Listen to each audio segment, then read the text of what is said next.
Force 1 requesting permission to land runway 24. Straight in.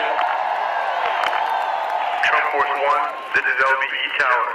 You are cleared to land runway 24. Good copy. November 757 Alpha Fox, permission to land. Welcome back to Latrobe, Trump Force 1.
working all day, overtime hours for bullshit pay, so I can sit out here and waste my life away, drag back home and drown my troubles away.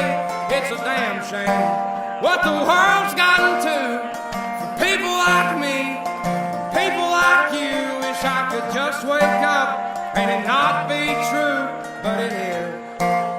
All it is, living in the new world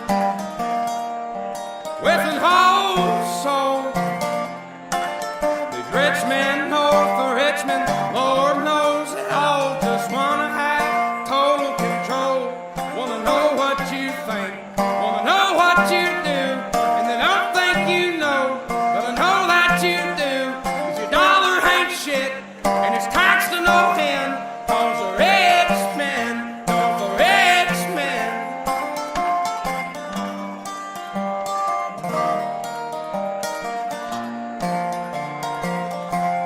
I wish politicians would look out for miners, and not just miners on an island somewhere. Lord, we got folks in the street, ain't got nothing to eat, and the obese milking welfare. But God, if you're 5'3" and you're 300 pounds, taxes ought not to pay for your bags of fudge rounds. Young men are putting themselves 6 feet in the ground, 'cause all this damn country does is keep on kicking them down.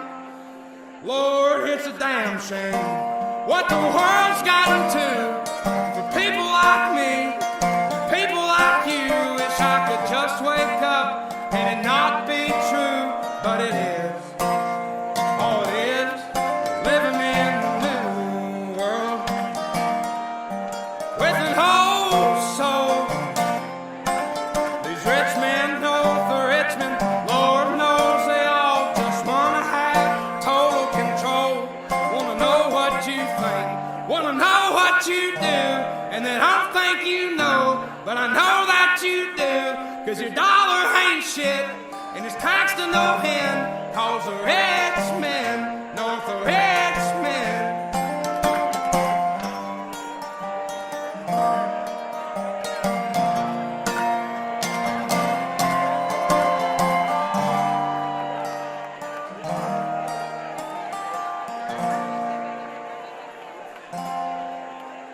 I've been selling my soul, working all day, overtime hours for bullshit pay.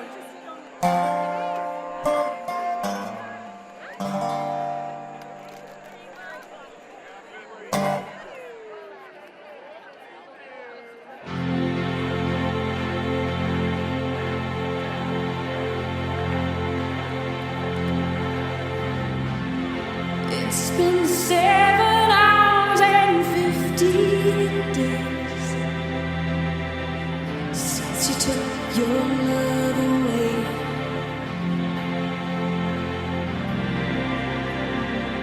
I go out every night and sleep all day since you took your love away.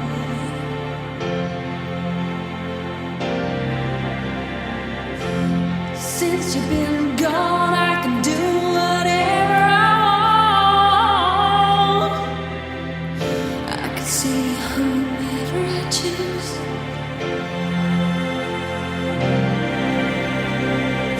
I can eat my dinner in a fancy restaurant, but nothing, I said nothing can take away this blues. 'Cause nothing compares to you.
in the backyard.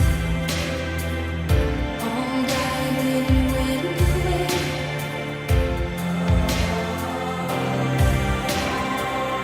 I know that living with you, baby, was sometimes hard, but I'm willing to give it another try. Nothing compares to you. Nothing compares to you.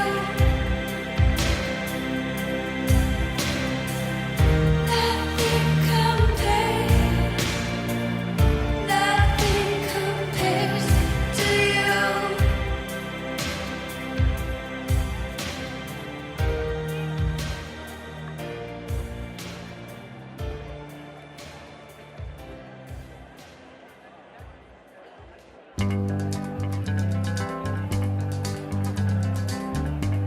We're caught in a trap. I can't walk out because I love you too much, baby. Why can't you see what you're doing to me when you don't believe a word I say?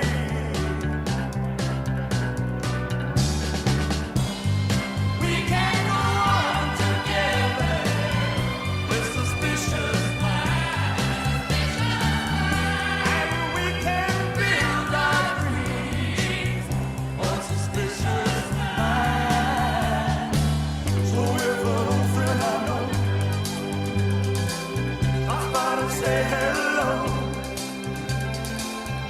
would I still see suspicion in your eyes? Here we go again, asking where I've been. You can't see the tears I real I'm crying. We can't go on together with suspicious minds,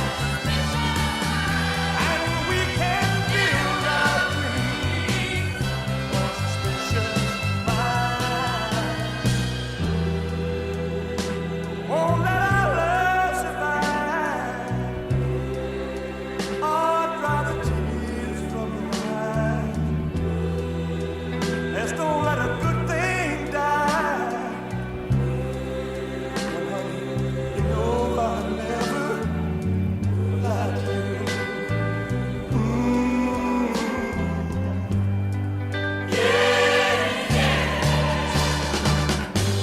We're caught in a trap. I can't walk out because I love you too much, baby. Why can't you see what you're doing to me when you don't believe a word I say? Don't you know I'm caught in a trap? I can't walk out because I love you too much, baby. Don't you know I'm caught in a trap?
but you don't really care for music too. When it goes like this, the fourth, the fifth, the minor fall, the major lift, the baffled king composing hallelujah, hallelujah, hallelujah, hallelujah, hallelujah.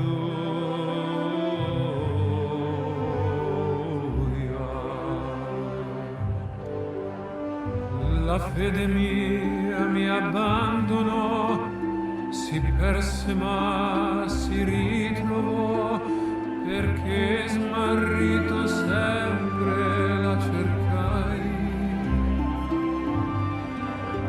Bellezza, incanto e nostalgia ferirono la mente mia, che in lacrime gridava un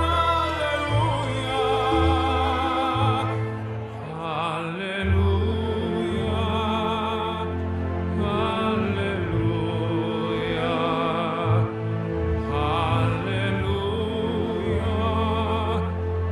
alleluia.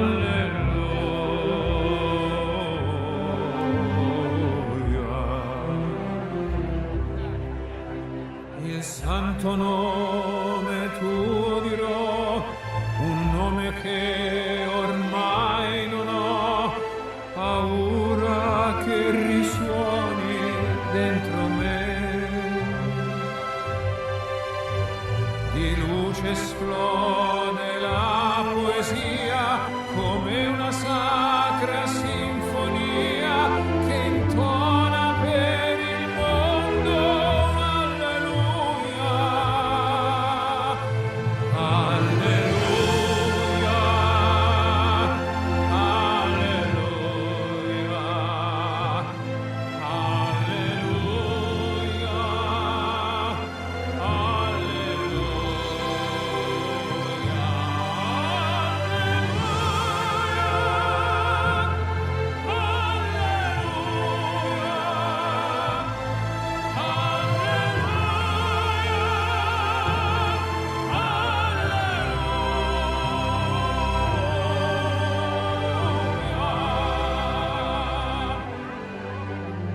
I did my best, it wasn't much. I couldn't feel, so I tried to touch. I've told the truth, I didn't come to fool. And even though it all went wrong, I'll stand before the Lord of song with nothing on my tongue but hallelujah.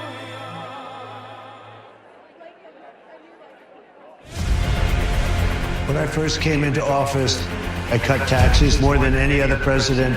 We have created 7 million new jobs, and it led to a growth like we've never seen before.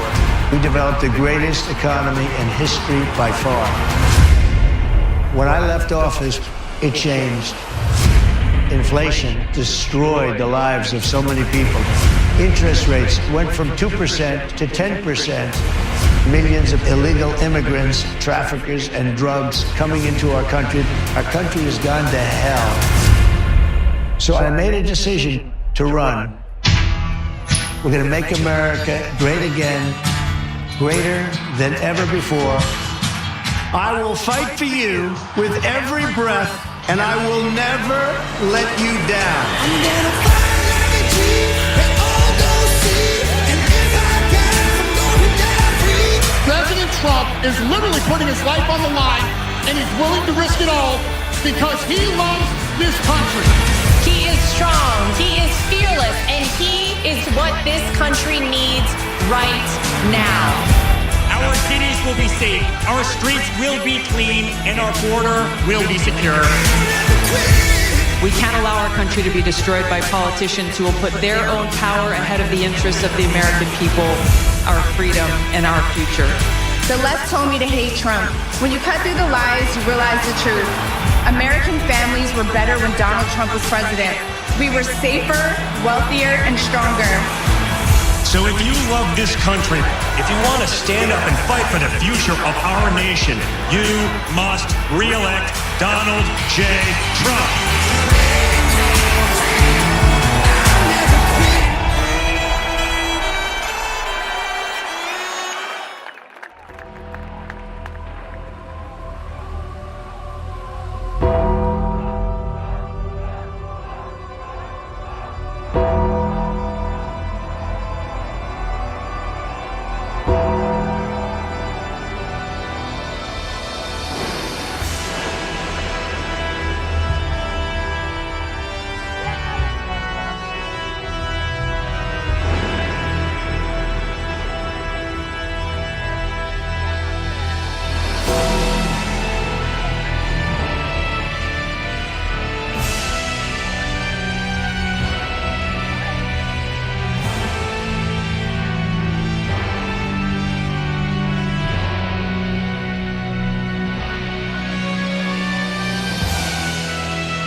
Ladies and gentlemen, please welcome the next President of the United States, President Donald J. Trump. And I'm proud to be an American, where at least I know I'm free. And I won't forget the men who died, who gave that right to me. And I'd gladly stand up next to you and defend her still today. 'Cause there ain't no doubt I love this land.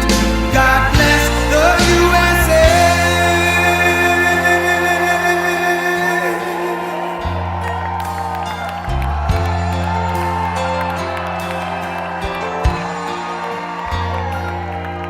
From the lakes of Minnesota to the hills of Tennessee, across the plains of Texas, from sea to shining sea, from Detroit down to Houston, and New York to LA, where there's pride in every American heart, and it's time we stand and say that I'm proud to be an American, where at least I know I'm free, and I won't forget the men who died, who gave that right to me. And I gladly stand up next to you and defend her still today. 'Cause there ain't no doubt I love this land. God bless the USA.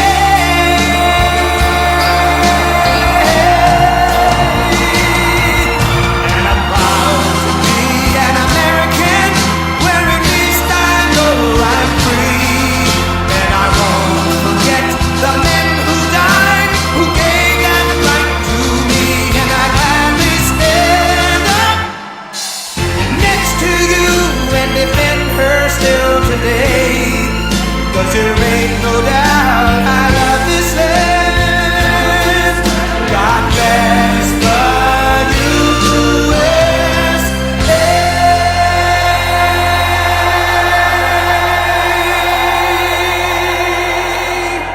Well, hello, everybody. Hello, Pennsylvania.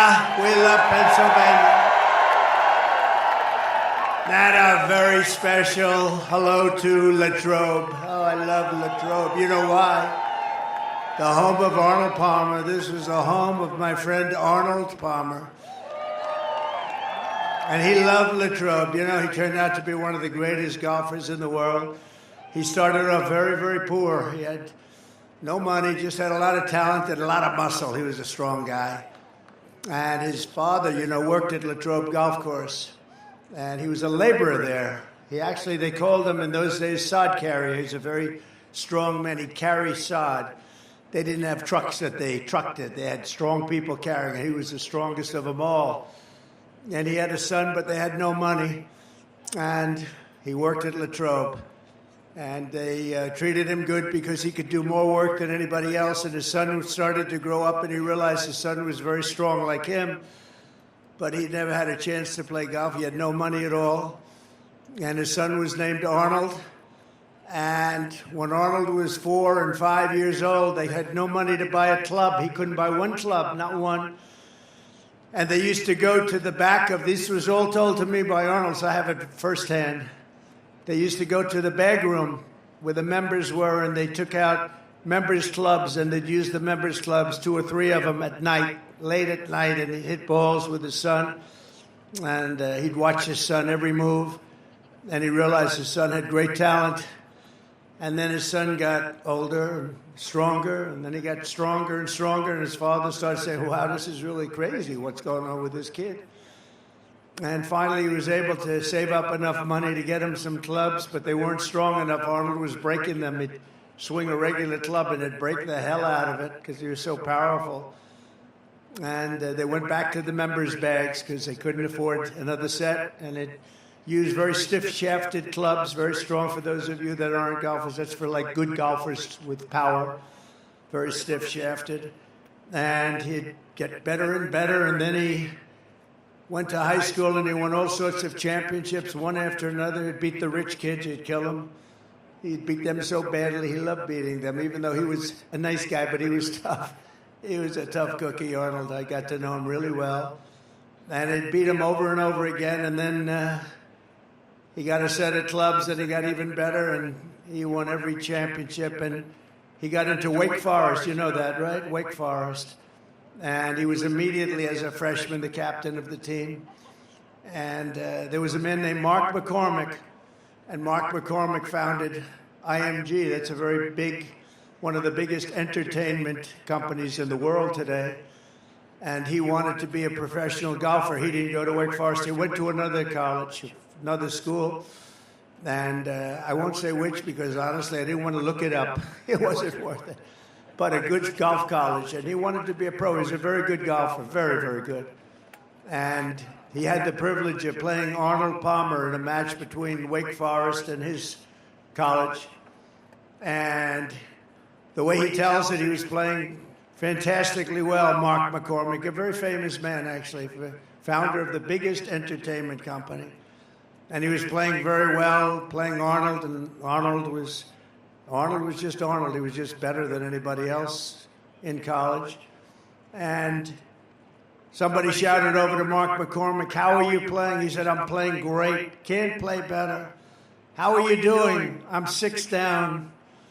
And he realized at the end of that match that he would never be a pro because he could never beat a guy like this. It wasn't close.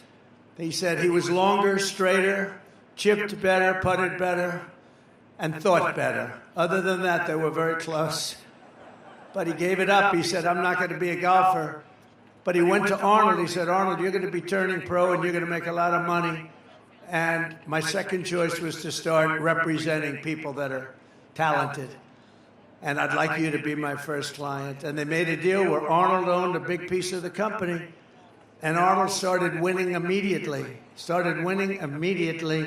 Made a lot of money for him. And Mark McCormick became the agent.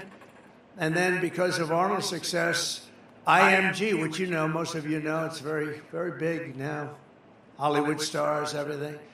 IMG became well known, and he started signing a lot of other players and a lot of other people. And then he started with Hollywood, and they signed Hollywood stars. And it became the biggest of those companies, like William Morris and all of them. And it was all because of Arnold. Arnold owned a big piece of it. Arnold was a very rich man. And I said to Arnold, I got to know him when he was 69 years old. And I played pretty much with him, a lot of them. And as he got older, you know, when you get older, you start to lose a thing called distance. And I'm a good golfer. Not like that, but I'm a good golfer. And I felt so good because I was hitting it a little bit longer than Arnold. But he was by this time about 75, 76. And I'd hit it 4 or 5 yards past him. I said, Arnold, let me ask you, 30 years ago, 40 years ago, was I longer than you? He said, Donald, I wasn't president or close at that time. That was long before I decided to have this fund. So,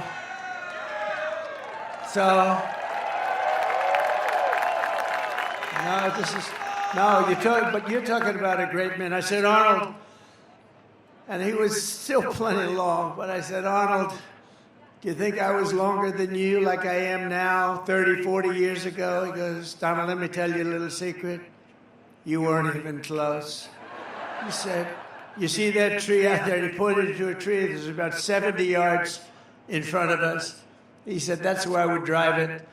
And you're about 70 yards short of that tree, and you would have been even worse than you were. And it's true, you know, he won, I think it was Pine Valley, one of the great courses. He won the U.S. Open. He drove a par 4. As only person ever to drive that hole until that time. He drove it in a playoff to win the playoff. He went over the trees, very risky shot. He ended up driving the green, and he won with a birdie on the hole. And nobody till that point had done anything like it. But I said to Arnold, he became very rich because of the investments and the IMG and all of the different things.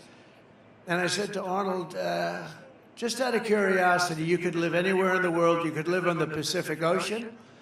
You could live on the Atlantic Ocean. You could live anywhere in the world.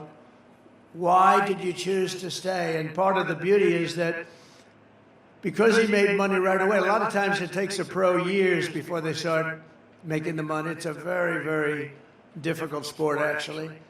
But he started right away making money. And you know the first thing he bought was Latrobe Golf Club. And you know the first thing he did? He took his father from a laborer to make him the course superintendent. How cool is that? And then ultimately his father became the manager of the club. And Arnold was so proud, and his father was good. He said, one thing with my father, nobody's going to steal on me. He said that, and I said that too. I said, there's something nice. And then I took Arnold, when he was quite old, in all fairness, we took a helicopter from where he was in Florida to Doral. I own Doral, which is a great place. And it's got 4 courses, many championships. Many of the best championships were at Doral. And I was building these beautiful, they call them villas, about 88 units in each one, hotel villas. And I named them after the 10 greatest golfers, including like Jack Nicklaus, Tiger Woods, Ben Hogan, Gary Player, Slammin', Sammy Snead, all great players. And I said, Arnold, I really want to name one after you. Would you like it? He said, I'd love it. I'd be honored to have that. And we flew down for the opening ceremony to cut a ribbon for the Arnold Palmer Villa. And it's, to this day, people just love it. And I'll never forget the day. He was having a little hard time. He was a little older. He hit the 80s. But he was still, when he got up there, he had that magic like nobody had. And you know, there were a few golfers that you could say maybe slightly better. A few, not many. But there was nobody that had his magic. He was a thriller. He was unbelievable. He knew how to win, and he knew how to just do whatever it was that electrified a crowd. If I had him here right now with me, this crowd would be going absolutely crazy. They'd say, Trump, get off the stage. We want Arnold Palmer to speak. He would electrify a crowd, and he would go for shots that nobody else could do, and they were risky as hell, and sometimes it wouldn't work out, but usually it did with him.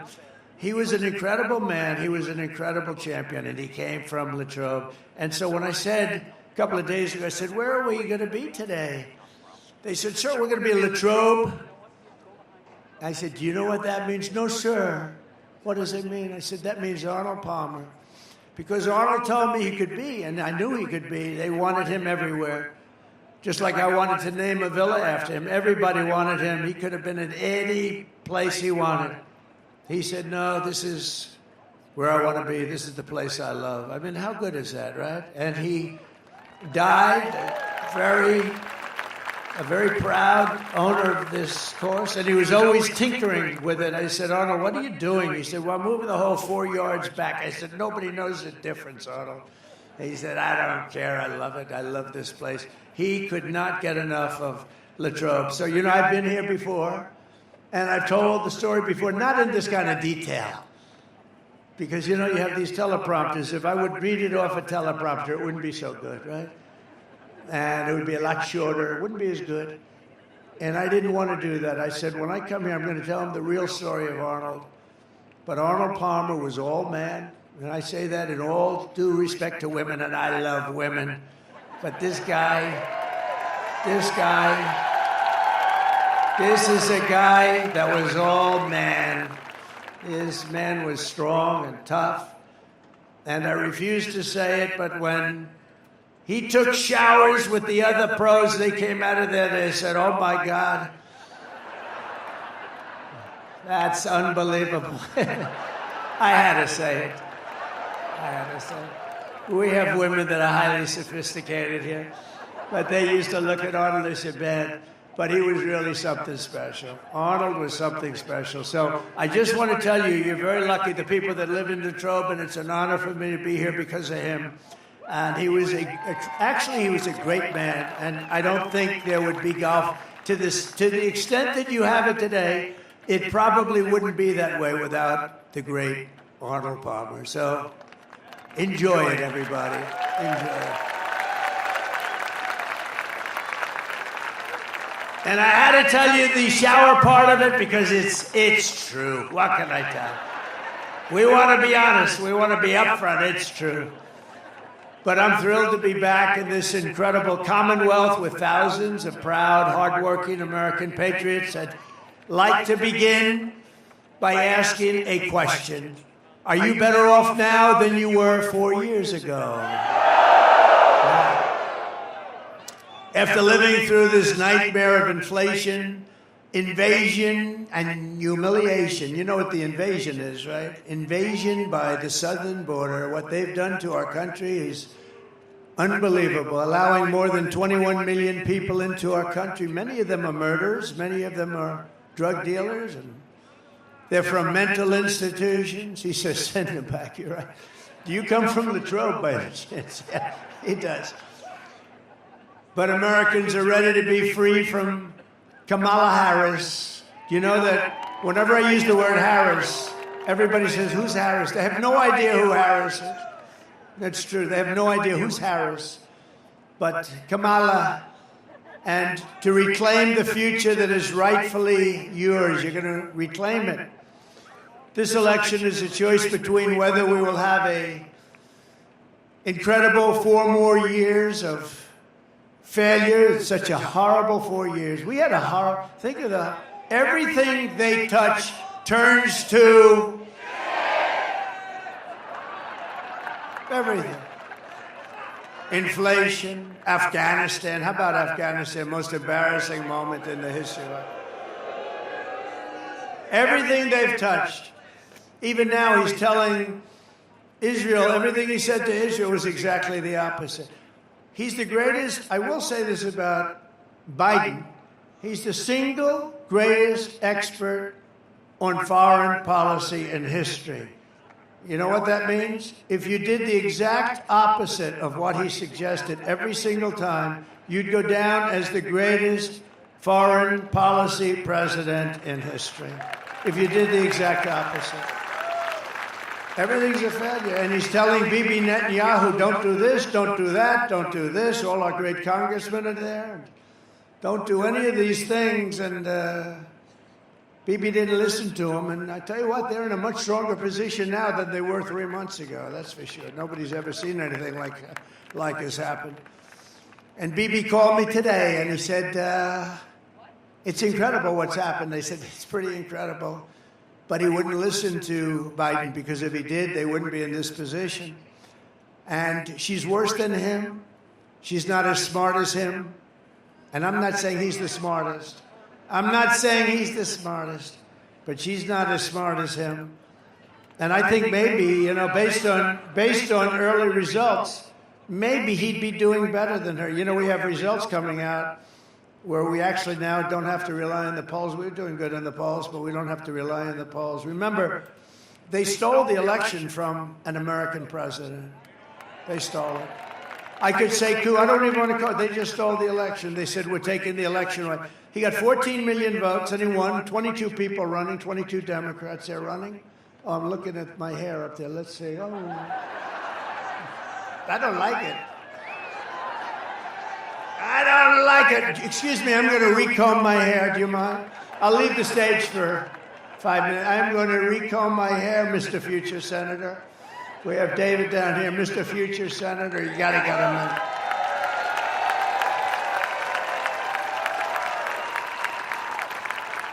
in. You're doing good, too. Well, let's keep it the way it is. Let's just keep going, right? We'll trudge through it. But this election is a choice between whether we will have 4 more years of failure and disaster, and that's what it's been. It's been failure. We're disrespected all over the world. They're laughed at all over the world. They're laughing at him and they're laughing at her. The other night they had Catholic Charities. They had the biggest event, the Al Smith dinner. It's the biggest event of the year for Catholics. And she's the only one in years, decades, that didn't show up. She didn't show up. She wouldn't be there. She wouldn't be there. She said no. And she ended up doing a tape that was pathetic. And it was an insult to Catholics, frankly, because she was actually sort of knocking them or knocking religion. Then she had the other event the other day where she said, you're in the wrong location, when they started talking about a certain subject, right? They're in which basically was a knock on Christianity and a knock on religion, because she doesn't know what the hell she's saying. But there had been a failure, it's been a disaster, or you're going to have 4 years, and they will be the 4 greatest years in the history of our country if we make the proper decision. You've got to make that decision.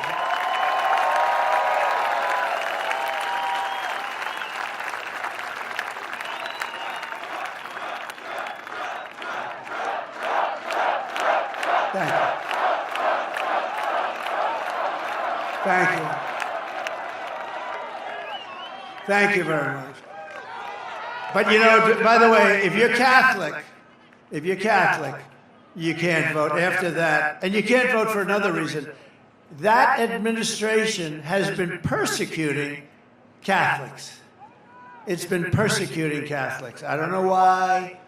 Persecuting a lot of people. Persecuting politicians. I raised my hand, but we're kicking their ass. They are bad. They are bad.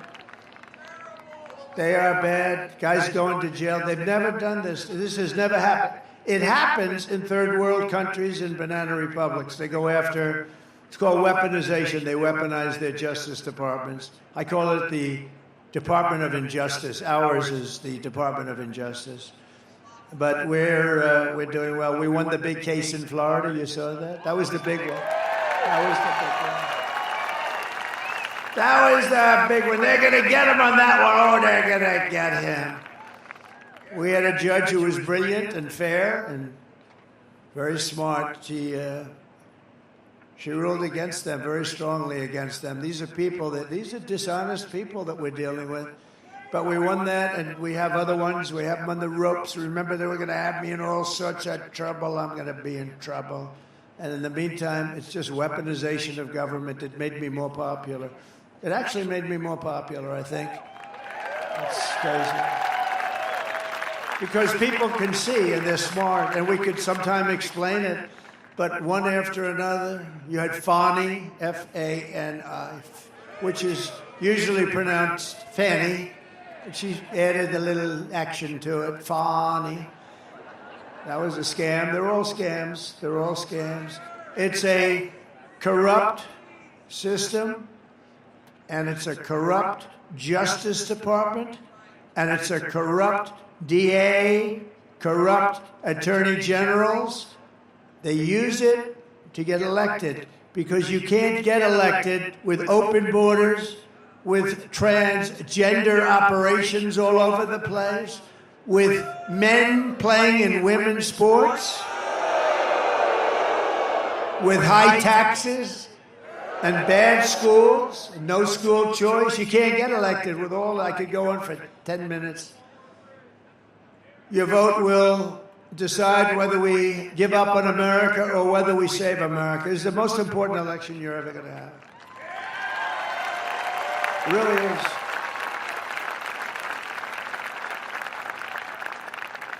By the way, how nice is this place? Is this? Isn't it beautiful? Look, people as far as you can see, they give you a little extra security nowadays. Do you notice it? I got more machine guns than I've ever seen in my life. Look at these guys. Hey. I got more machine guns.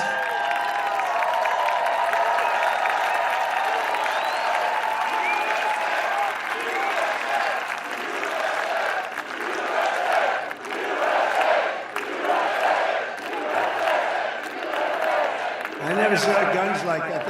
I said to my son Don, he knows a lot about guns. And Eric knows they're great shots. They really understand. I said, what kind of a gun is that? They said, Dad, you don't even want to know. They are serious guns. We got more guys, and every one of them is like central casting, too. Holy shit. I'm looking. They look like Arnold Palmer. They look like Arnold. Can't look better than Arnold. But with your support, we'll bring back our nation's strength, dominance, prosperity, and pride. We're going to do it. This will be America's new golden age. 100 years from now, the presidential election of 2024 will be looked upon as America's greatest victory. I hope that's true. Because we've been through so much together, and the finish line is finally in sight. After 4 horrendous years, Kamala Harris can't say one thing that she'd do differently, right? You heard that. If you vote for me, I will end inflation. I will bring jobs back to our country. We'll flood our shores with companies and jobs. We'll seal our borders immediately. And we'll let people in. You know, we had the safest border in the history of our country. Hold it. Put up my favorite sign of all time. Put up my favorite graph. I have to use it. My favorite graph. So the red arrow on the bottom, that's the lowest number of illegal immigrants to come into this country. And by the way, we want people to come into the country, but they have to come in legally, just so we understand, right? She's going, yeah. We want them. We need them. We're going to need them because we're going to have so many companies come in just through adjustments in tariffs and taxes. They're going to come pouring into our country. And they're going to stay here because we're going to protect them with tariffs. The word tariff is the most beautiful word in the dictionary. More beautiful than love. More beautiful than respect. No, less beautiful than religion, though. Right? I don't want to get into that argument. But the word tariff is the most beautiful word in the dictionary. Remember that. It's going to make our country rich. And our politicians were too stupid for so many years, or something else was going on. He goes crooked. That could be, because it's so simple to understand. But look at that. So that was the day I left office, that lower red arrow. That's the lowest point. And look what happened to our country after that. Look at that. And that was done by Border Patrol, which we love. Oh, by the way, Border Patrol gave us their total and complete endorsement.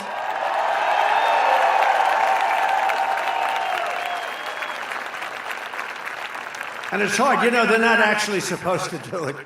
They said, well, let them take all 29,000 of us and let's see what happens to this country. No, they're not, in theory. You know, you work for the government. They couldn't help. And they said she's horrible. They said she's horrible. It wasn't just, they said, you're the greatest president in the history of our country. Some only said the greatest in our lifetime. They had a unanimous endorsement from everybody. And they said at the same time, she's the worst we've ever had by far. And now she's running. And I tell you, I think that the border, I was just saying to Byron Donalds in the plane, right, Byron? I was just saying up, Byron. What a great guy.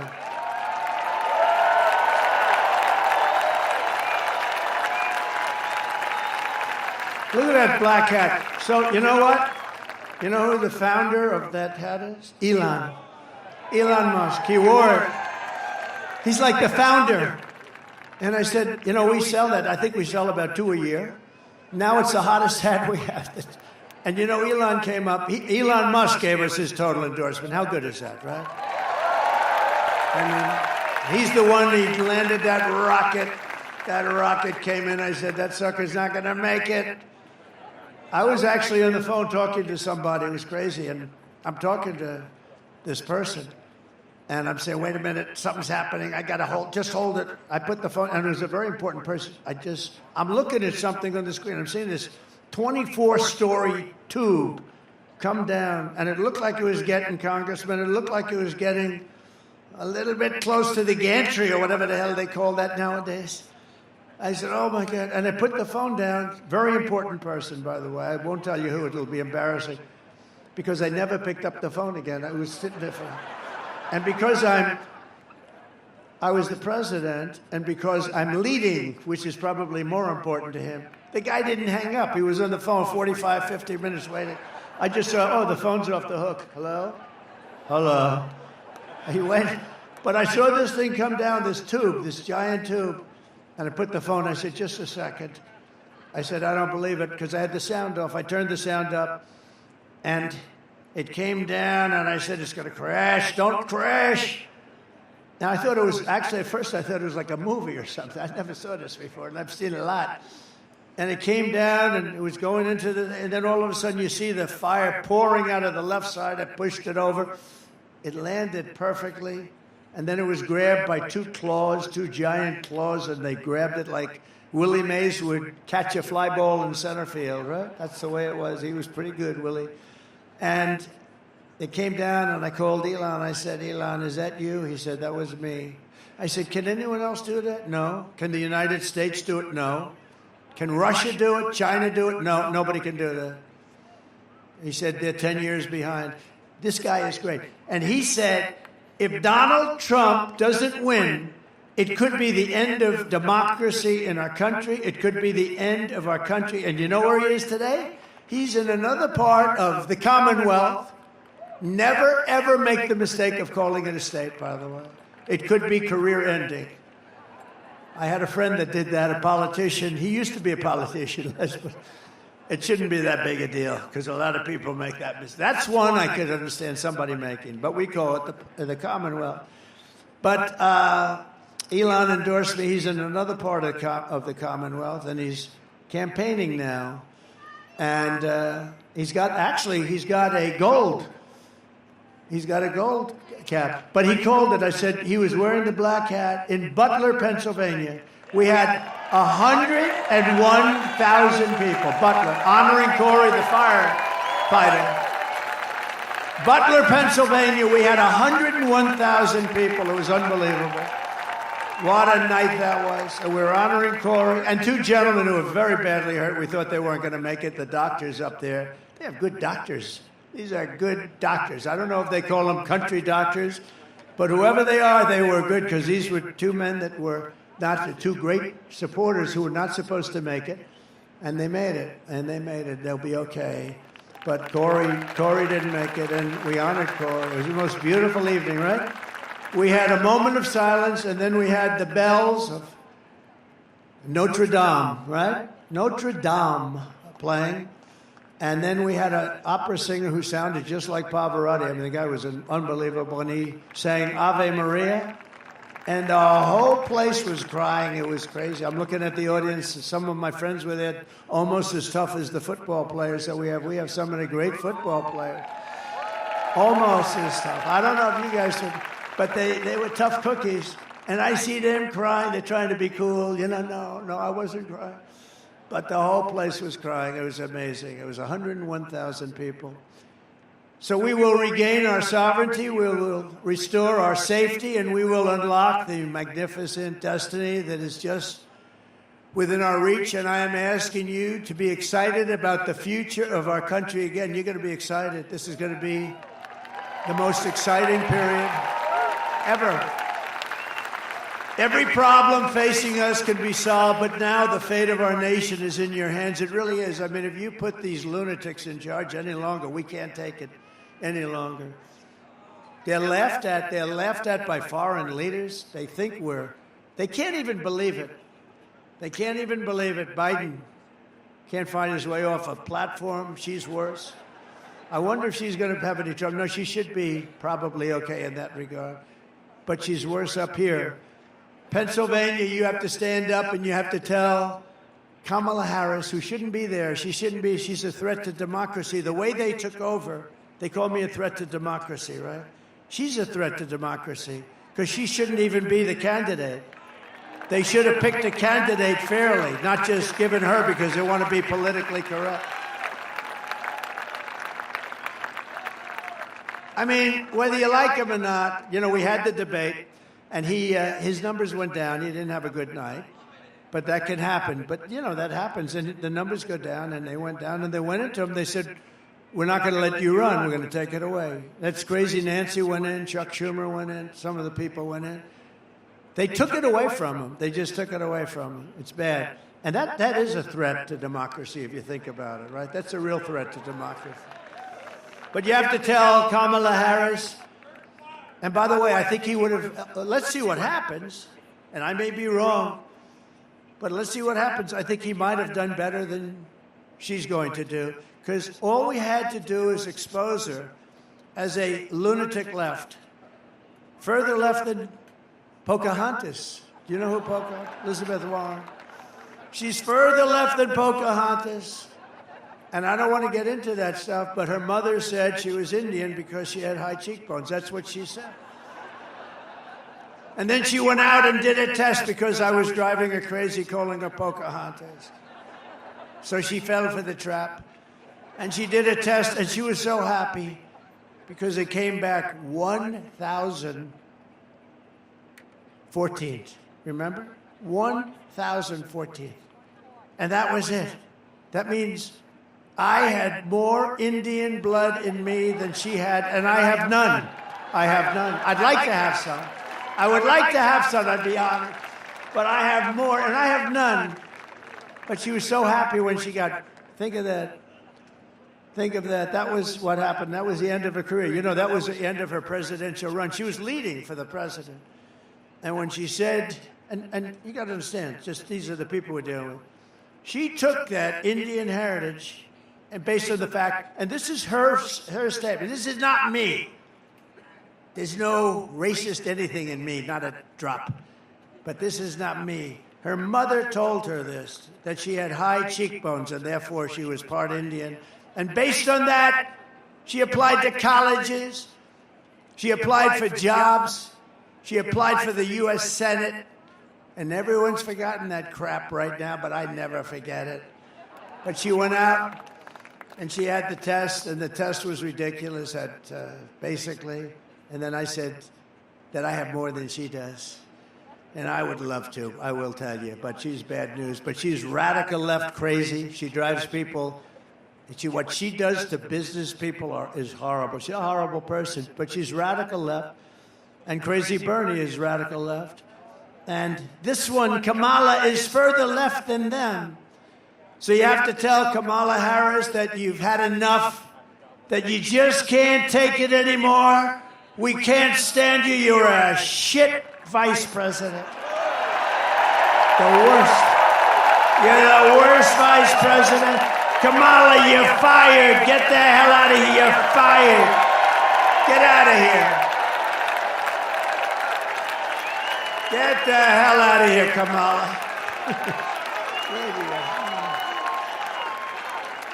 Early voting in Pennsylvania is now underway. Go and vote.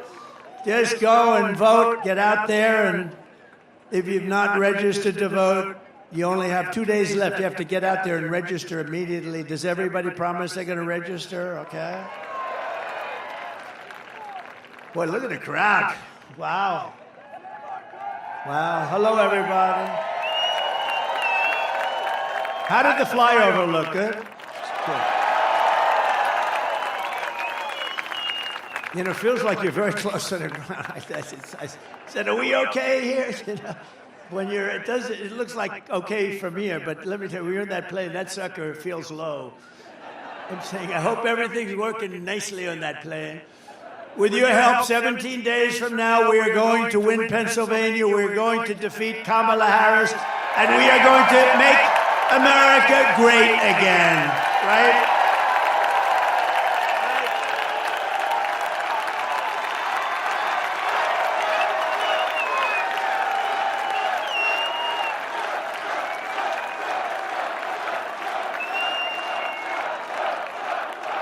And I'm in big trouble tonight. You know why? Franklin Graham wrote me. You heard this. Like 2 months ago, he said, President, we love your stories. We love your speaking. We love everything about you. You're a great Christian. We love everything about you. But, sir, please, please don't use any bad language, bad words.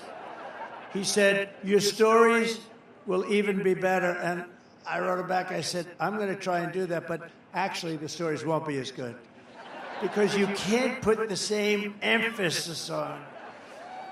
So tonight I broke my rule. I've done it for weeks, but tonight I just said, look, I'm in Pennsylvania. What the hell? What the hell? I went to school here. I went to the great Wharton School of Finance here. What a great school that was, too. What a great school. So if we win Pennsylvania, we win the whole damn thing, right?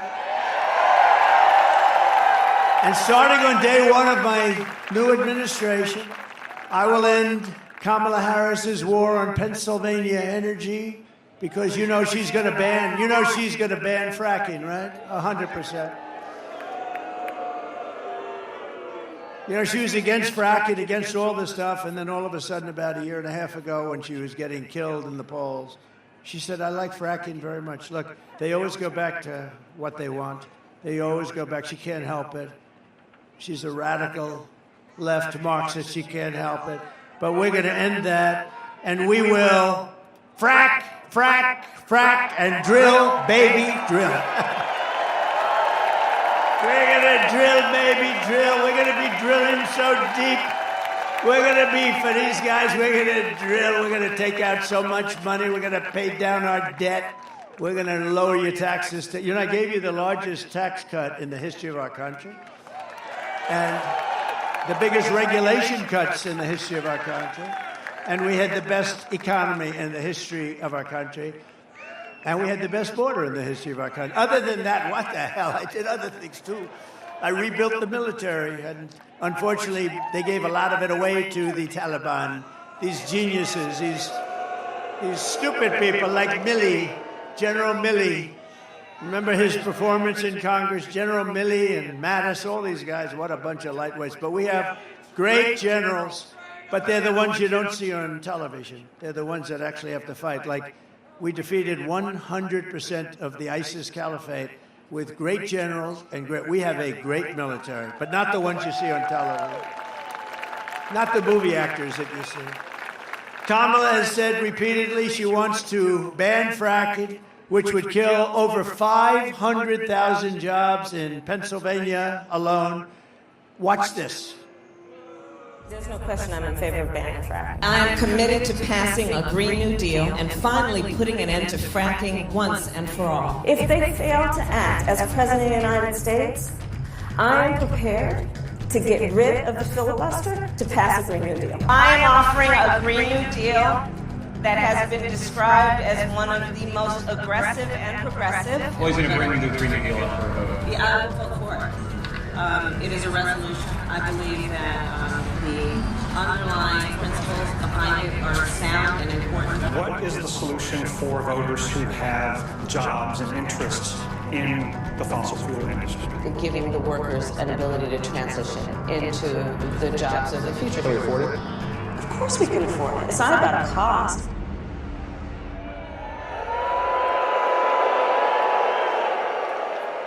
So when she does that, that's the end of Pennsylvania as we know it. It's the most important, not only from the standpoint of $500,000 jobs. It's 500,000 jobs.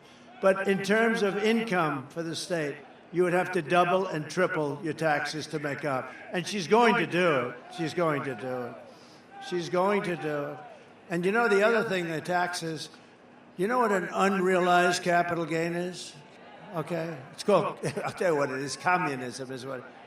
So she wants to have a tax. So capital gains tax is terrible, rough, but you know, you sell something, you can pay the tax. She wants an unrealized capital gain every year so that if something goes up in value, now you have to go out. It'll be a great business for appraisers and for lawyers and for accountants. Other than that, it's a disaster. She wants an unrealized, and she refuses to say that, no, we're not going to do that. No, she refuses. Think of it. It's an unrealized gain she wants to. So she wants to tax an unrealized gain. This woman is crazy. I will terminate the Green New scam immediately. It's the greatest scam in history. I will stop the energy price hikes. I will rescind the natural gas export ban, which is killing your state, by the way. And we will have energy independence. You know, we were energy independent 4 years ago. Think of it. Energy independent. We're still going to be energy dominant. And I will cut your energy and electricity prices in half within 12 months of taking office. 50%. We have it. It's under our feet. We don't have to get it from Venezuela. We get it from Venezuela. It's not even believable. The whole thing is not believable. For most of American history, Pennsylvania was the commercial and industrial powerhouse of the United States. But year after year, globalist, radical left politicians and incompetents like Kamala Harris have waged a war on your Commonwealth. They've annihilated your steel mills, decimated your coal jobs, assaulted your oil and gas jobs, and sold off your manufacturing jobs to China and foreign nations all over the world. Under the Trump administration, we are going to take back what is ours. We will end the looting and pillaging of Pennsylvania and many other states all over our country. We will bring back our manufacturing jobs, our energy jobs, our coal jobs, our steel jobs, and our dreams. And it's all very simple. Starting in January, we will give our companies the lowest taxes, the lowest energy costs, the lowest regulatory burdens, and free access to the best and biggest market anywhere on the planet, but only if they make their products right here in America. If they don't, they have to pay a higher tax. And only if they hire American workers for the job, and they will. They'll all be coming. They'll be pouring in. If these companies don't make their product here, then they will pay a tariff when they send their products into the United States for the privilege of competing with our workers and our cherished companies. We're going to protect our workers and our company. It's all very simple. We don't do any of this now. I was going to do it, and then COVID came, and I said, we got to fight that one. We did a great job with that. We got a great, you know, I got great credit for the economy, for the military. We were in no wars. Think of it. I started no wars. Everybody thought I'd be like in a war. I'll be in a war in 2 days. No, it didn't work out. My personality stopped wars. Stopped wars. It stopped wars in countries that we weren't even involved. I was able to stop wars with other countries that we weren't even that involved with just by making a couple of phone calls. I saved a lot of lives. We will call this policy the Build It in America plan, because when foreign leaders and CEOs call me up to complain about our tariffs, my answer will be very simple to them. Build it in America, build it in Pennsylvania. We're going to build a lot. We're going to have all those hulks that you have all over the place, the big empty hulks that we have all over our country. They're going to be loaded up with companies. They'll probably be, honestly, they'll be ripped down, and you'll see modern buildings built, modern manufacturing built. The centerpiece of this plan will be a 15% made in America corporate tax rate, cutting the tax from 21% to 15%, but again, only for those who make their product in the USA. And remember, I got it down to 21. Everyone said it would be impossible to get approved by Congress. I got it approved by Congress, but I got it down to 21. It was close to 40%. I got it down to 21%. Nobody thought that was possible. Now, I'm taking it from 21% down to 15%.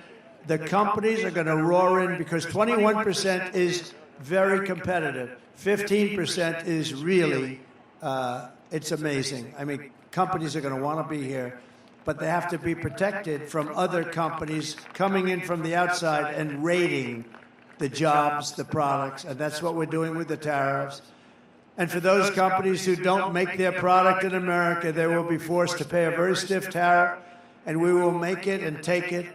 Hundreds of billions of dollars are going to come in through tariff dollars to benefit American citizens, and we're going to pay off debt and reduce your taxes still further. Again, I gave you the biggest tax cut in history. We'll be able to do it still further. And remember this, for decades, nobody paid, China never paid one penny, not one penny to us until I came along. They paid hundreds of billions of dollars in tariffs and taxes under me, under Bush, under Obama. They never paid. They never paid anything, nothing, not a dime. Hundreds of billions of dollars they paid. And that's just the beginning. We're a rich country, but we don't know how to be rich. We just don't know how to be, but we're going to be rich, and we're going to be richer than ever before. We're going to take care of ourselves. It's going to be America first. It's also going to be, we'll help the world. We want to help the world. But it's time that we take care of ourselves. We owe $36 trillion. We're going to take care of ourselves first.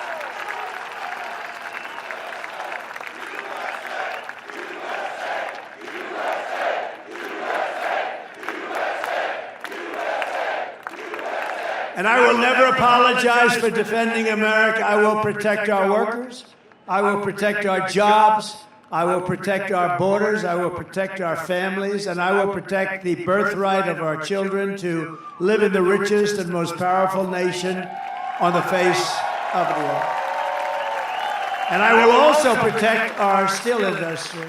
If you guys remember, we were going to lose our steel. We had the worst policy on steel. China was coming in and others dumping steel onto our shores. And we would have had no steel industry left. And I put a big tariff on all steel coming in. It was not good steel either. It was what we call dirty steel. It's bad steel, bad structurally, very dangerous actually. But they were dumping steel into our country, destroying our steel mills.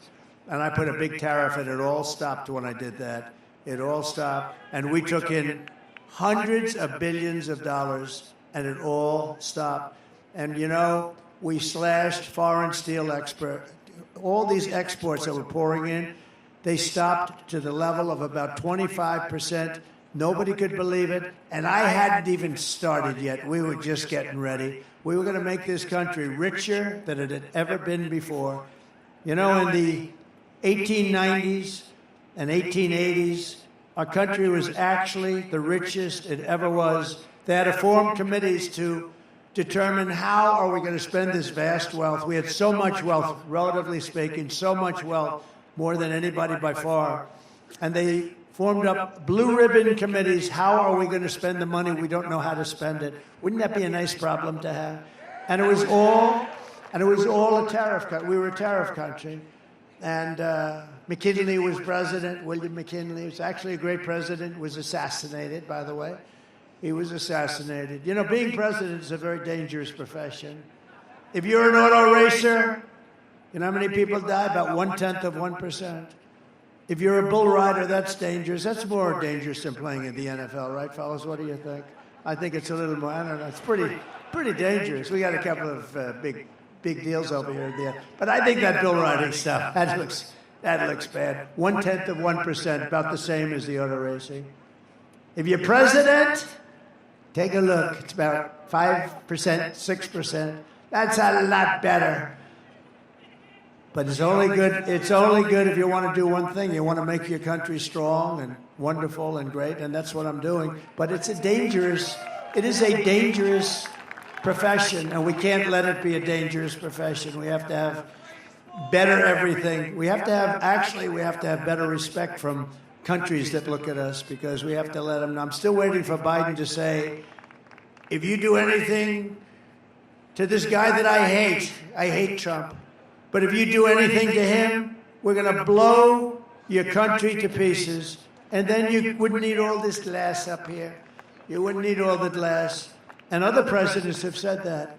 And even if it's your opponent, and even if it's somebody that helped them force you out of an election, which I didn't want to do, but you got to do that regardless, opponent or no opponent. You got to let a country know that you're going to play around, we're going to blow you to pieces, and then everything will stop. It'll be amazing. But today I'm honored to receive the endorsement of 3 union locals representing U.S. Steel, Mon Valley. And if they want, I'd like to call them up to the stage, including union leaders Brian Pavlak and Richard TK and Jason Zugais. Would you come on up here, fellas?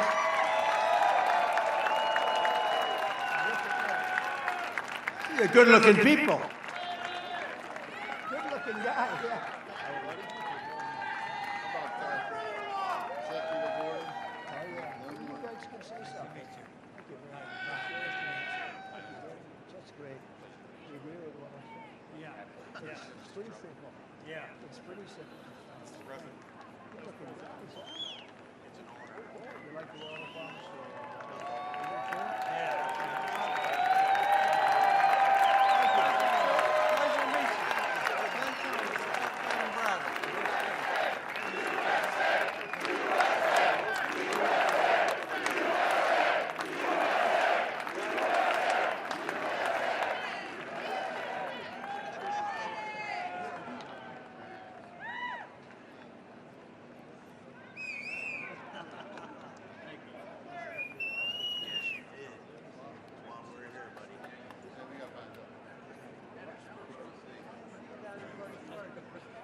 It's an honor to be on stage with you. All the steel workers here, honor to be on stage with you.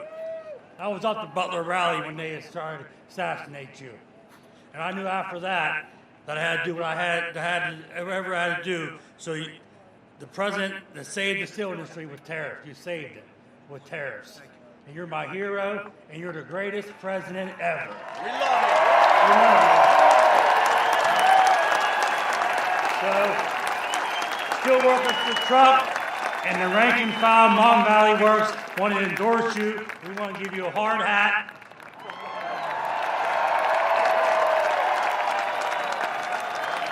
And also another hat, too. Well, thank you, President Trump. Thank you. Yes. It's such an honor.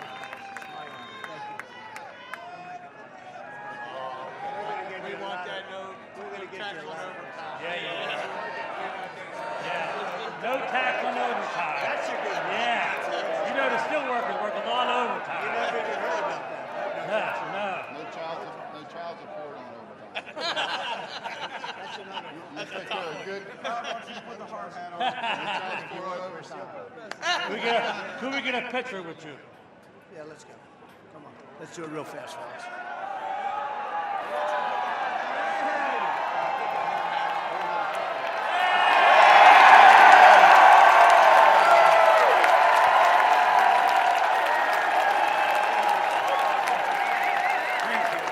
Thank you, everybody. Thank you. Let's take a picture. Come on. Got it?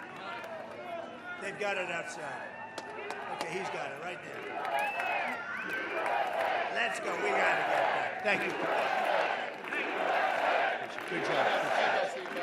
Good.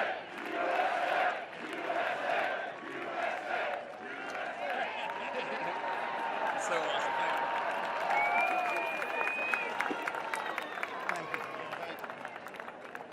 Thank you very much. That's a lot of strength up here. A lot of great people, actually. I'm also thank you very much. Have a good time, fellas. Thank you very much. Thank you very much. They said you did stay. We really did. We saved the steel industry in this country. Now we're going to make it really powerful again, along with autos. Great guys, great people. Those are great people. I'm also, and that have been beaten up for a lot of years unfairly because we had stupid politicians or corrupt politicians. I'm not sure which. I'm also honored to have the overwhelming endorsement of the rank and file membership of the Teamsters. That never happened before. Never happened before. Never happened before. And also we have something else, the law enforcement. Virtually every group in the United States from law enforcement, every single group, the sheriffs, the police, the Fraternal Order, 400,000 police, they all endorse me. So thank you very much. Thank you. I don't think she has one. She's a disaster. She wants to defund. She was involved in defund the police. I think when you defund the police, that's the end of that. With 4 more years of Kamala Harris, Pennsylvania will be an economic wasteland. That's going to happen.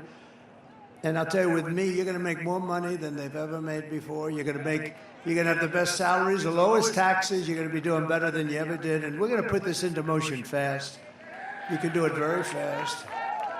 It's very simple, too.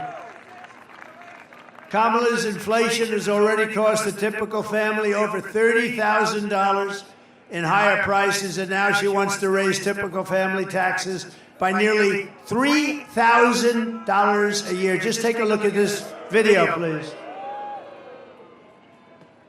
Kamala Harris is going to significantly raise taxes. Taxes are going to have to go up. Kamala's plan will raise families' taxes by nearly $2,600 a year. Under Kamala, prices have already soared. Now she'd make it worse with even higher taxes. Taxes are going to have to go up. President Trump will cut taxes again.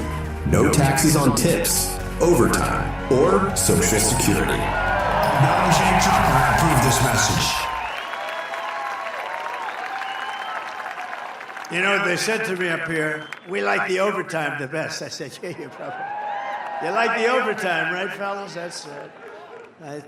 I figured you had something. That's right. You're not worried about the tips. You like that overtime, right? But a lot of people like the tips. And if you're a senior, you know what you like. You want the Social Security, no tax on Social Security. Think of it. No tax.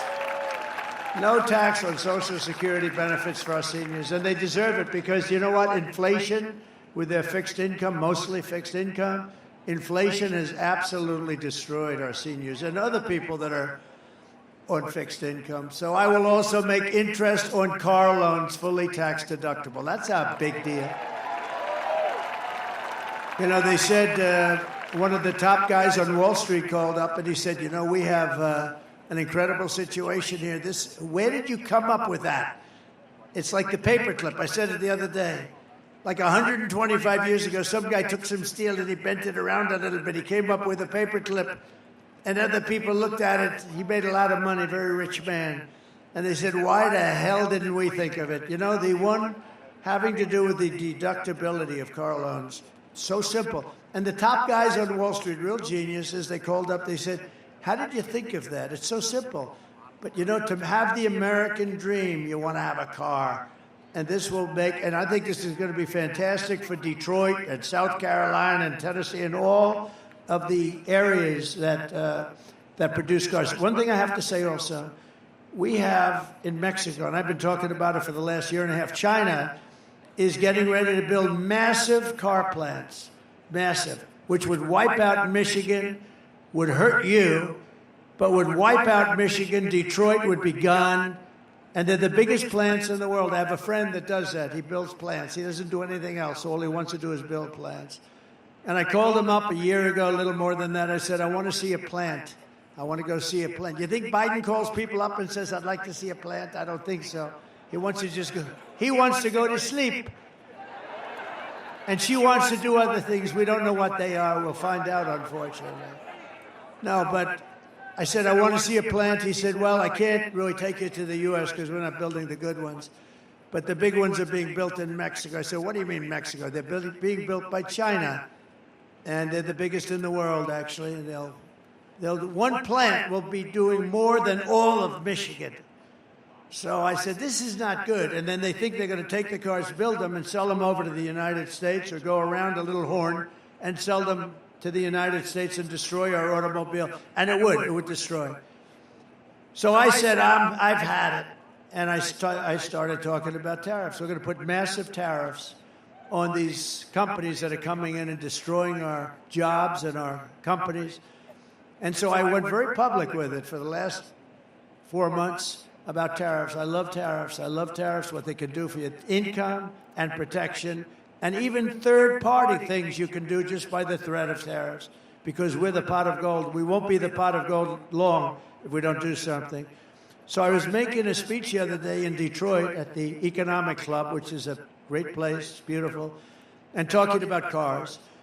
And I saw the man that is the great car factory builder who I know, John. I won't give his full name, but John. And I saw him, and I said, could I see you after the speech? I made the speech. I went to see him. I said, how are those plants coming, the big ones in China? They said, sir, they just canceled them because they think you're going to get elected, and they don't want to build them because they won't be able to pay tariffs. We just canceled them. I didn't even do anything. And I just saved Detroit. I just saved every car-making state. No, but think of it. I thought to myself, just the threat of tariffs, they canceled these multi-billion-dollar auto factories. Auto machines is what they really are. Now, will I get credit for that? I don't think so, but we know. But he just said, because of you, they think you're going to get elected. They think you're going to charge tariffs that are so much that it won't be possible for them to survive. And China just canceled those big, beautiful factories that would have destroyed our country in terms of automaking. And, I think it's great. And now people are starting to see it. They're saying that was a pretty good thing to do. I didn't even do anything. Just the mere threat of that beautiful word kept what we have. Don't forget, a lot of it's been taken over 50, 60 years. We were the greatest powerhouse. We will have that back soon. I think we can compete with it. We will have that back soon. We're going to have so many auto plants and so many steel plants built in this country now. So simple, too. It's so simple. And I've been talking about this for the last couple of months, and people are starting to understand it. They're starting to understand it. And China does it. They've been doing it for a long time. They say, we don't want your cars. If you want to build a car, you build it in our country. They did it with Harley Davidson in India. They charge a 200% tariff on a motorcycle. They said, if you want to do this, you have to build it. We don't want your motorcycles. We're going to charge you 200. Harley Davidson said, we don't sell any in India. Tariff's too high. I said, what are you going to do? They said, we've got to build a plant over there, sir. We're the only one that doesn't do it because we're ruled by corrupt and stupid politicians, but we're doing it now. As we build our economy, we'll also restore our borders. For 4 straight years, Kamala has imported an army of illegal alien gang members and migrant criminals from prisons and jails. They come from insane asylums and mental institutions. And all around the world, they come from Venezuela to the Congo. They come from the Congo now. A lot of them are coming out of the jails of the Congo. And she's resettled them into our communities to prey upon our innocent American citizens. No, we're not going to do that. When I win on November 5th, the migrant invasion ends and the restoration of our country begins. We're not going to have it.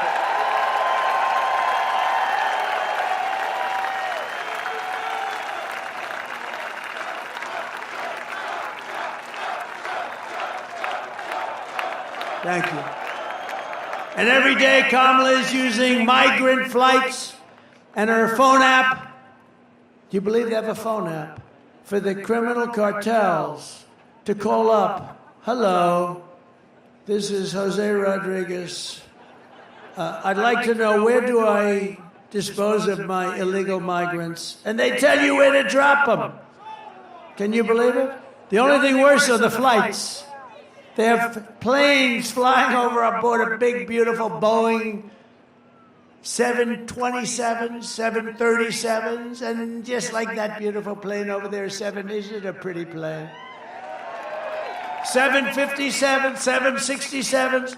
They have planes flying back and forth, loaded up with migrants, only going one way, by the way, to flood Pennsylvania, Ohio, Michigan, and Wisconsin. That's what they're doing in the entire Midwest with thousands and thousands of illegal migrants, and many of these are very dangerous people. They'll look at you, they'll cut you up, and they won't even think about it. As just one example, the 4,000-person town of Charleroi, Pennsylvania, has seen, listen to this, a 2,000% increase in the population of illegal migrants. Think of that, 2,000% increase in the population of illegal migrants under Harris. She doesn't want to be called border czar. But you know what? I don't care. She was in charge of the border. This mentally deficient president put her in charge of the border. And she never went there, not once. And she never, when the Border Patrol last week endorsed me so strongly, I asked them, how often did you speak to her? You were dealing with her. They said, sir, we never spoke to her once. I said, who did she speak to? There were like 40 guys on the stage, all the leaders of the Border Patrol. She said, not one of them did she speak to, not one. Pennsylvania is not going to take it anymore. One of the deadliest and most vicious migrant gangs that Kamala has imported into our country is the savage Venezuelan prison gang, Tren de Aragua. Has anyone heard of it? You've heard of MS-13? These are right in the same category. You don't get any meaner or tougher. But they're taking over apartment complexes, like I do. I'm in the real estate business also, isn't it? They do it differently. They do it with guns. I do it with financing. And unleashing a violent terror spree all across America. This is happening all over. Let's watch.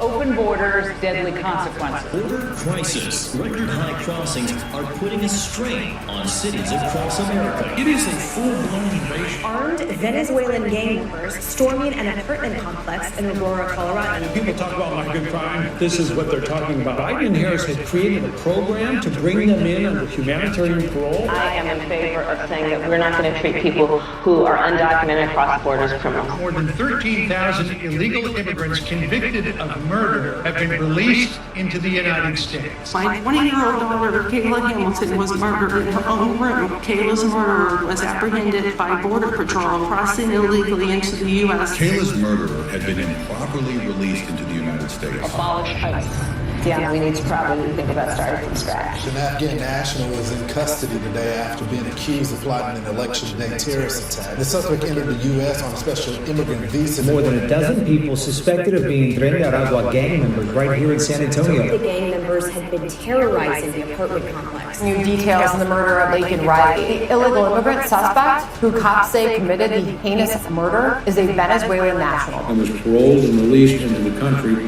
by the Biden administration. 2 men investigators say are in the country illegally from Venezuela are charged with capital murder in the death of Jocelyn Nungaray. Court documents suggest a group of men arrested for beating and robbing a Dallas woman last month are members of a Venezuelan street gang. Manuel Hernandez was booked by Colleyville police just 2 days earlier and released the day before the robbery.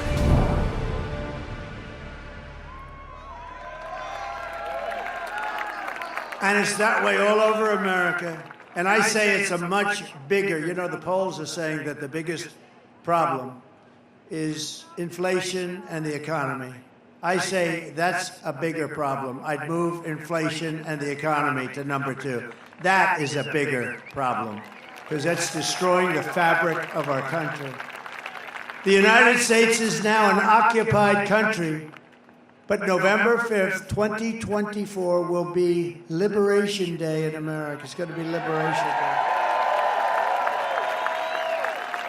Under Kamala Harris, 13,099 illegal alien convicted murderers are on the loose right now in the United States of America. Can you believe it? Just this week, 2 illegal alien members of the same savage Venezuelan gang were arrested in New York for robbing, shooting, and murdering a 59-year-old man in a Connecticut hotel. One of these illegal alien monsters was a gotaway. Do you know what that is? These are the illegal gotaways. And the other was caught but then released into our country by Kamala Harris and her horrible, horrible, free, open borders. Immediately upon taking the oath of office, I will launch the largest deportation program in American history. We have no choice. I don't want to do it. The record right now is Dwight Eisenhower, a moderate president that couldn't stand, he just couldn't stand what was happening with the border. Many years ago, Dwight Eisenhower, General Eisenhower, he's a good president, but he was a moderate person, but he has every record. He just couldn't stand watching the borders be crossed by people that weren't citizens of our country. I will rescue every town across America that has been invaded and conquered, and we will put these vicious and bloodthirsty criminals in a jail or kick them out of our country immediately. They will get sent back to where they came from. We have no choice. And to expedite removals of Tren de Aragua and other savage gangs, I will invoke the Alien Enemies Act of 1798. Can you believe that? We couldn't have an act like that now because now everything's woke, you know? We have woke generals like Milley and Mattis. We have woke people. They don't do things like this. So we had to go back to 1798 when we had real people running our country. The Alien Enemies Act of 70 gives a tremendous power to the president to do what's right, to target and dismantle every migrant criminal network operating on American soil. And if they come back into our country, it's an automatic 10 years in jail with no possibility of parole. So when they come back, if they come back, when they hear that, they won't come back. And if that's not good enough, we'll make it 20. And I'm also calling for the death penalty for any migrant that kills an American citizen or a law enforcement officer.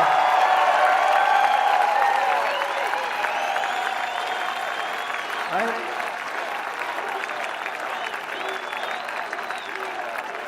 Kamala's invasion is also bankrupting Medicare and Social Security. She wants to give millions of illegals the benefits you worked for your entire lives. And by the way, by talking about education, Social Security, all of the different benefits, that's why people are pouring up into our country. If you say you're not going to get it, they won't come. They're coming because we say, come on up, like that idiot governor from California, Gavin Newsom. Gavin Newsom. Did you see the other day he signed a bill that you are not even allowed to ask a person whether or not they have voter ID? If you ask them, it's a criminal penalty. If you say, sir, I'd like to see your voter ID, they want to put you in jail for saying that. We're not going to stand. I'm going to get that thing overturned so fast. He just signed the bill. Because we want, ultimately, one-day voting. We want paper ballots. We want voter ID, and we want proof of citizenship. And we're finished. And we'll have quick, fair elections that will cost 8% of the cost of these very beautiful, fancy machines that go up to Mars and around and down and all over the place. You ever see this? Where the machines, we spend all this money on machines, and then they announce, we expect to have the results like 7 days after the election. If you had paper ballots, you get them at 10 o'clock. France went to paper because what we did didn't work. The mail-in ballots didn't work. France had them, and you know what didn't work? There was a lot of theft, a lot of things going on. They went to paper ballots, same-day voting, 38 million votes. Everything was done by 10 o'clock in the evening. No people complaining, nothing. I will protect for a fraction, by the way, for a fraction of the cost. I will protect our seniors and ensure that federal benefits are for Americans only. I just want them to be only for Americans. Kamala is telling you, if you vote for her, it's 4 more years of the same. Take a look. Would you have done something differently than President Biden during the past 4 years? There is not a thing that comes to mind. I stood there on the tarmac watching you check your watch. The chaotic and deadly U.S. evacuation from Afghanistan stunned Americans and the world and cost the lives of 13 U.S. soldiers. Would you have done something differently? There is not a thing that comes to mind. More than 13,000 illegal immigrants convicted of murder have been caught at the border and then released into the United States. An Afghan national is in custody today after being accused of plotting an election day terrorist attack. The suspect entered the U.S. on a special immigrant visa. Gut-wrenching new details in the murder of Georgia nursing student Laken Riley. The illegal immigrant suspect, who cops say committed the heinous murder, is a Venezuelan national who crossed the unsecured southern border back in 2022. Two men investigators say are in the country illegally from Venezuela are charged with capital murder and the death of Jocelyn Nungaray. A fifth illegal immigrant accused of attacking two New York City police officers over the weekend showed no remorse or regret. Would you have done something differently? There is not a thing that comes to mind. Only 18% say the economy is in excellent or good condition. US inflation has hit a new 40-year high, increasing by 9.1% over the financial year. The cost of homes have spiked. Home buyers need to earn 80% more than they did in 2020 to afford a house. Were you the last person in the room? Yes. That's it. Huh? You do nothing different than the worst administration in the history of our country. The happiest person in life. He just turned over 100 years old now. He's over 100. He turned a few weeks ago. Jimmy Carter. He's the happiest man around. You know why? Because he looks brilliant compared to this administration. The Carter administration is brilliant compared to these people. He didn't destroy our country at the border. Pennsylvania, if you want to end this disaster, you must get out and vote. You have to go and vote. Get everybody you can. And ladies and gentlemen, we can start really well. There's a man, I'm going to call him up real quickly. His name is David McCormick. He is a great man. Been successful at everything. He's smart. He's tough. Everything he did turned out to be great, and I think this is going to be just a start. Vote for him for the Senate. Your particular senator right now is a total stiff. Thank you. Who says he's my best friend? He just announced he's for me with tariffs. I don't know the gentleman. This is the guy that's going to do it. David McCormick. Thank you, Mr. President. Well, Mr. President, it all comes down to Pennsylvania. It all comes down to the Keystone State. We've got to put you back in the White House so we can have strength and common sense policies and fight back on this crazy liberal agenda, the weakness of Kamala Harris that is taking us over the cliff. So we're with you, Mr. President, 100%. We're going to fight for you, but we also got to get a majority in the Senate so we can put those common sense policies in place, and that's why we got to retire Bob Casey, 30-year career politician. He's weak, and he's voted 100% with the crazy liberal agenda of Biden-Harris. We got to send Bob Casey home. And, Mr. President, first time today, I just heard this an hour or two ago, good news, first public poll that says McCormick's in the lead over Casey. We're going to win this, but we need to fight for the next 17 days, no sleep, take our country back. Thank you, Mr. President.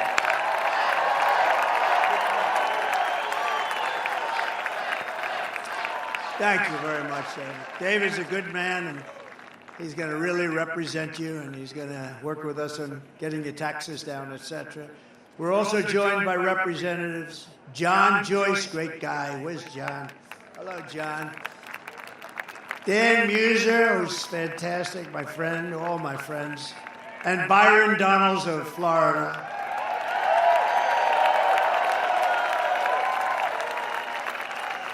And also, I tell you, if you're a football fan, these guys are good. I guess they're going to the game a little bit later or something. You going to the game? Are you going, or are you going to watch it on television?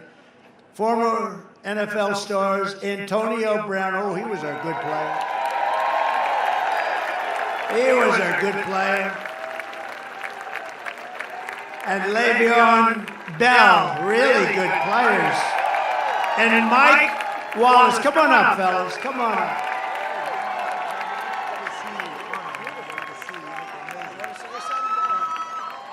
Let's vote for Trump, baby. Make some noise for the president.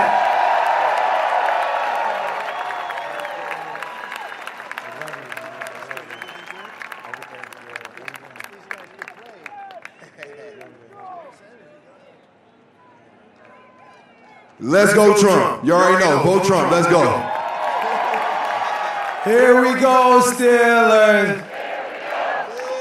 Here we go, Steelers.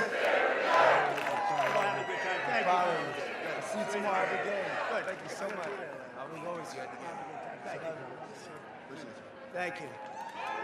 They look good. We're also deeply honored to be joined by Gold Star family members of the service members, several of them who gave their lives in Afghanistan. So horrible. So horrible that this had to happen. They're friends of mine. Many of the families are friends of mine. I've gotten to know them over this, and it's just horrible. Should have never happened, would have never happened. Corporal Hunter Lopez and his family is here. We're honoring these people. Corporal Humberto Sanchez. Staff Sergeant Taylor Hoover. Sergeant Nicole G. And Corporal Kareem Nikui.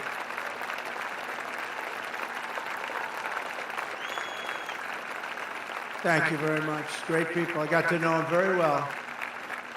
Should have never, ever happened. 13 people, many so badly injured. We have to talk about them. I talk about them all the time with the legs and the arms and just obliteration.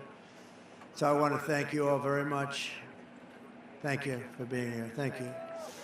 I also want to thank Elon Musk because when I called him on North Carolina and Georgia, as you know, they had almost no, especially in North Carolina, they had no communication. The lines were all down a few weeks ago with the hurricane, Helene. And I called Elon. They said, you know Elon Musk? I said, I happen to know him. What do you want? We need Starlink. I said, what is Starlink? Tell me, please. Give me a lesson. Tell me. And they told me it's basically great communication and up to a satellite and back. And they said, we just have to have it. We can't get it because it's very hard to get.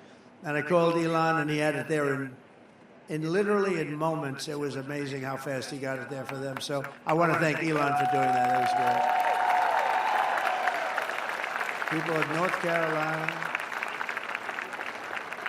So we're working very hard for Pennsylvania, but in breaking news, it was just announced that the highly respected Florida judge who is overseeing our case against the Pulitzer Prize Board for awarding their once highly respected prizes to the failing New York Times and the Washington Post. These are really fake news papers.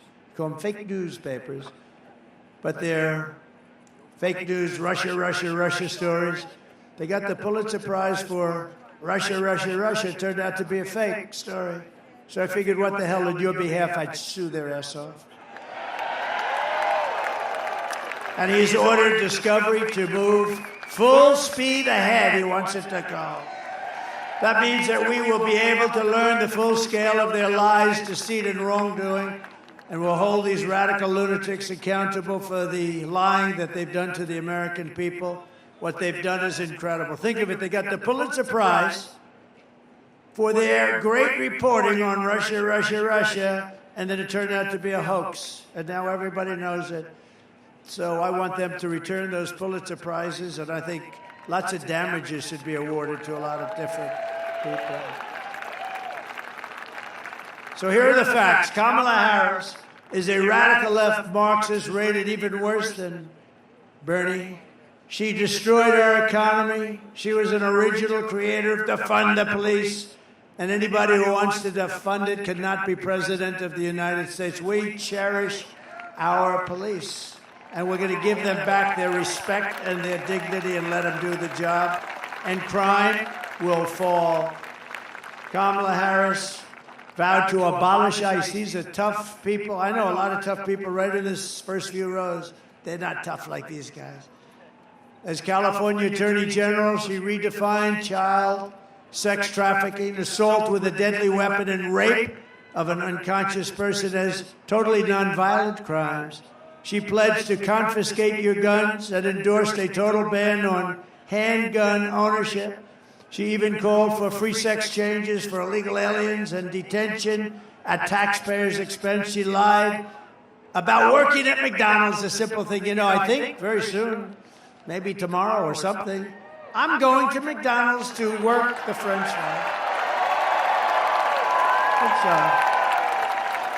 I think I'm doing it tomorrow, and I think it's at a place in Pennsylvania, and I'm going to stand over that French fry. You know, she lied about her. You know, it's a very basic thing to say. They'll say, oh, look at all that press. That's a lot of press. But they're going to say, oh, it's so basic. It is basic. But the basic is easier to understand. She said, as part of her resume, for years, I worked at McDonald's, you know. It's probably tough. But she never worked there. It turned out to be a hoax. So on top of all of this, Kamala turned on our military and wants to make them woke. Take a look at our real military. Just take a look at it.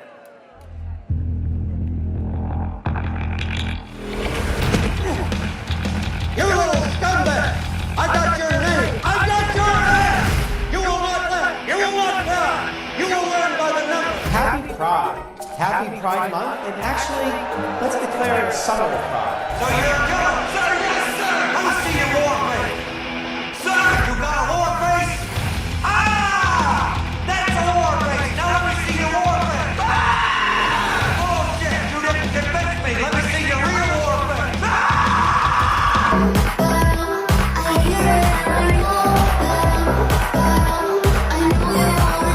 You will be a weapon. You will be a minister of death, ready for war. But until that day, you are accused. You are the lowest form of life on earth. You are not a human fucking being. You are nothing but unorganized, grabastic pieces of amphibian shit. Abracadabra, these bitches know I got answers the way I want to be like the best part. You ran down, cracked your mom's ass, and ended up with the brown stain on the bathroom.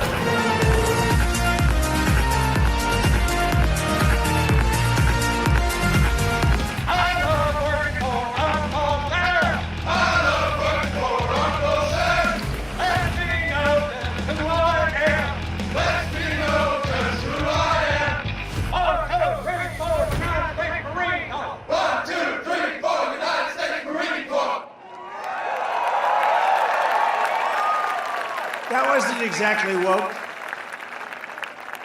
So in conclusion, and thank you for being here, everybody. This is beautiful. We'll get you out real fast. We're going to get you to go watch that game tonight, right? We really do appreciate this kind of crowd and love. The love that we've had is incredible. But with your vote this November, we are going to fire Kamala Harris. We are going to save America. We're going to rebuild our nation for citizens of every race, religion, color, and creed. With your support, we will teach our children to love our country, honor our history, and to always respect our great American flag. We will cut your taxes, demolish inflation, slash your prices, raise your wages, and turn the United States into the manufacturing superpower of the world. We will hire American, buy American, build American, and show the whole world that the American dream is back, bigger, better, and stronger than ever before. I will end the war in Ukraine, stop the chaos in the Middle East, and prevent World War III, and I'm the one that can do it. I'm the only one that's going to do it. I will crush violent crime and give our police the support, protection, and resources. And we have to give them respect again. We're going to give them respect like they've never had. And they're going to get rid of crime, and they'll get rid of it quickly and efficiently. We cannot live with the kind of crime that we're living with in our country today. We will strengthen and modernize our military. I rebuilt our military, and now we're going to modernize it still further. We will build a missile defense shield, all made in the USA, including the Commonwealth is going to build a lot of it. We're entitled to it. We're entitled to it. Others have it. We want it too. And we will land an American astronaut on Mars. Get ready, Elon. Get ready. We got to land and we got to do it quickly. But a lot of that has to do with military, the space. You know, I created Space Force, and it's going to go down, in my opinion, it's just about the most important with time, of the forces. We were way behind Russia and China, and now we're leading them by a lot. It was a great thing. Space Force, first time in 82 years since Air Force that this happened. We will rebuild our cities, including our capital in Washington, D.C., making them safe, clean, and beautiful again. We will get critical race theory and transgender insanity the hell out of our schools. And we will immediately keep men out of women's sports. I will defend religious liberty, I will restore free speech, and I will defend the right to keep and bear arms, our Second Amendment. And we will end sanctuary cities and stop illegal immigration once and for all. We want people to come into our country, but they have to come in legally. After years of building up foreign countries, defending foreign borders, and protecting foreign lands, we will finally be going to build our country, defend our borders, and protect our American cities, suburbs, and towns. We will protect them like they have never been protected before. We will not be invaded. We will not be occupied. We will not be conquered. That's what they're doing. This is an invasion into our country of a foreign military. We will be free and proud as a nation again. Everyone will prosper. Every family will thrive, and every day will be filled with opportunity and hope. But for that to happen, we must defeat Kamala Harris and stop her radical left agenda once and for all. It will happen. It will happen. We want a landslide that's too big to rig. So early voting is underway. Get everyone you know and vote. After all, we have been through together. We stand on the verge of the 4 greatest years in the history of our country. These will be 4 of the greatest years in the history of our country, and it's going to happen quickly. With your help from now until Election Day, we will redeem America's promise, and we will take back the nation that we love. We are one people, one family, and one glorious nation under God. We will never give in. We will never back down, ever, ever, ever. And we will never, ever surrender. Together we will fight, fight, fight. We will vote, vote, vote. And we will win, win, win like we have never won before. November 5th will be the most important day in the history of our country. And together we will make America powerful again. We will make America wealthy again. We will make America healthy again. We will make America strong again. We will make America proud again. We will make America safe again. And we will make America great again. Thank you, Pennsylvania. Thank you. God bless you all. God bless you.